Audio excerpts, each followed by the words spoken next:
In 2008, the Peel Heritage Complex in Brampton, Ontario, Canada, approached me with an idea for a script. The complex was approaching 100 years since one of the most controversial trials ever to take place in the historical courtroom. They wanted to commemorate the event with a special performance of the historic trial that led to the hanging. I signed up as writer and director of the project and created a 2-act play based on the transcripts from the original trial.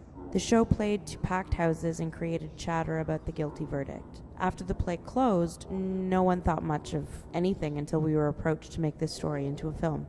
Having just spent long days and nights immersed in this story, I passed on the opportunity then. However, recently the question has been asked again. Can you please write a script and make this story into a film?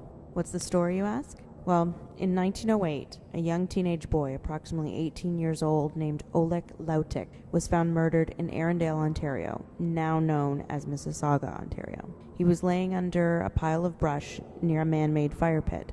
He was partially clothed with a head wound exposed from the brush. Detectives took witness testimony that would later be squashed by the defense attorney in the trial, and all testimony pointed towards Stefan Sviriada. He was also a Polish immigrant, and very much like the deceased Oleg Lautik, was living in Peel region. Sviriada never had a chance once the trial started. He claimed innocence until he was hanged on February 1909. The jury had concluded he was guilty, but had asked for him to be spared execution for his punishment. However, Justice Riddell, the judge handling the trial, thought differently. He quickly sentenced Sviriada to death. There is so much more to tell you about this trial, however, it would spoil the film.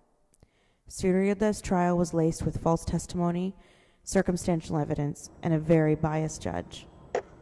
Do I think he was guilty? I'm not sure, but I can definitely tell you this.